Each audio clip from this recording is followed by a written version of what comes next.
Ikinabahala ni Pangulong Bongbong Marcos ang namataang attack submarine ng Russia sa exclusive economic zone ng Pilipinas. Nagpaliwanag naman ng Russian submarine at may paglilinaw rin ang National Security Council sa rutang dinaanan nito. Nakatutok si Ivan Mayrina. Pambihirang nakuhanan ng Philippine Navy nitong November 28, may 80 nautical miles kanluran ng Cape Cavite sa Occidental Mindoro. Ang UFA 490 na isang Russian attack submarine nasa loob ng exclusive economic zone ng Pilipinas. Nababahala rito si Pangulong Bongbong Marcos sa isa na naman anyang panghihimasok sa ating exclusive economic zone. That's very concerning. Any intrusion into the West Philippine Sea of our EEZ or of our baselines is very worrisome.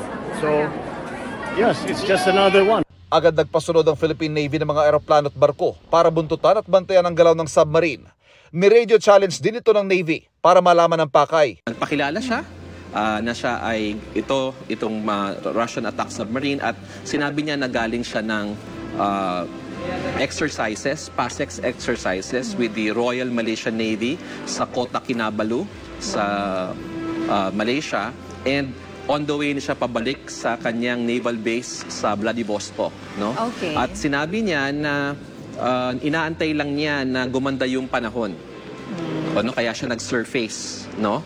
At ipapaalam niya sa atin pag ready na siyang bumalik sa Russia. Noong hapon ding iyon, nagpaalam ang barko na paalis na patungo sa Russia. Ineskorta nito ng barko ng Philippine Navy hanggang sa makalabas sa exclusive economic zone ng bansa. Paglilinaw ng National Security Council, bagamat bahagi ng ating EEZ, may tuturing na high seas ang lugar kung saan dumaan ang submarino. Ibig sabihin, maaaring malayang maglayag ang anumang sasakyang pandagat. Part pa rin yan ng high seas, kaya kahit sinong barko ay pwedeng dumaan dyan, so long as hindi siya naglo-loiter or hindi siya kumukuha ng mga natural resources, o kaya naman meron siyang ibang ginagawa na hindi tama, no? Gaya ng paggawa, for example, ng Marine Scientific Survey. Sa isang pahayag, sinabi ng Sandatahang Lakas na patuloy ito magbabantay sa maritime sovereignty ng bansa at mananatiling profesional sa pakikitungo sa mga dayuhang sasakyang pandagat.